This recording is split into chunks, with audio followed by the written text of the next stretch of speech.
ভাবুন তো, এক রাত ঘুমাতে গেলেন আর হঠাৎ দেখলে আপনি আকাশে উড়ছেন, হারিয়ে গেলেন এক অচেনা শহরে, কিংবা এমন কারো সাথে কথা বলছেন যাকে আপনি বহুদিন আগে হারিয়ে ফেলেছেন। অদ্ভুত না? কিন্তু আশ্চর্যের ব্যাপার হলো, এসব ঘটছে না বাস্তবে, ঘটছে আপনার মস্তিষ্কের ভেতরে। হ্যাঁ, আপনি দেখছেন স্বপ্ন, কিন্তু প্রশ্ন হলো, স্বপ্ন আসলে কি? কেন আমরা দেখি? আর এর পেছনে লুকানো রহস্যটা কি? সায়েন্স বলে, যখন আমরা ঘুমাই তখন মস্তিষ্কের নিউরনগুলো নানা পুরনো স্মৃতি আর অনুভূতি রিফ্রেশ করে।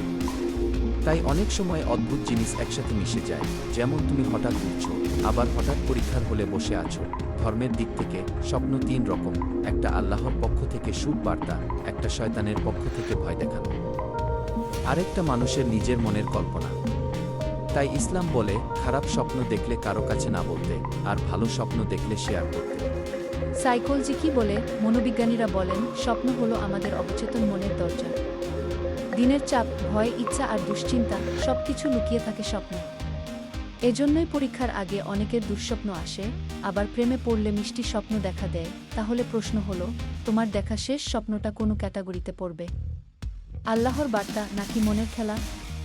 কমেন্টে লিখো, আর স্বপ্নের রহস্য জানার যাত্রায় সাথে থাকো। একটা অনুরোধ, এই চ্যানেলের সকল ভিডিও সচেতনামূলক, ধর্ম, বিজ্ঞান ও সাইকোলজি ভিত্তিক। চ্যানেল সাবস্ক্রাইব করে আমাদের উৎসাহিত করতে ভুলবেন না প্লিজ।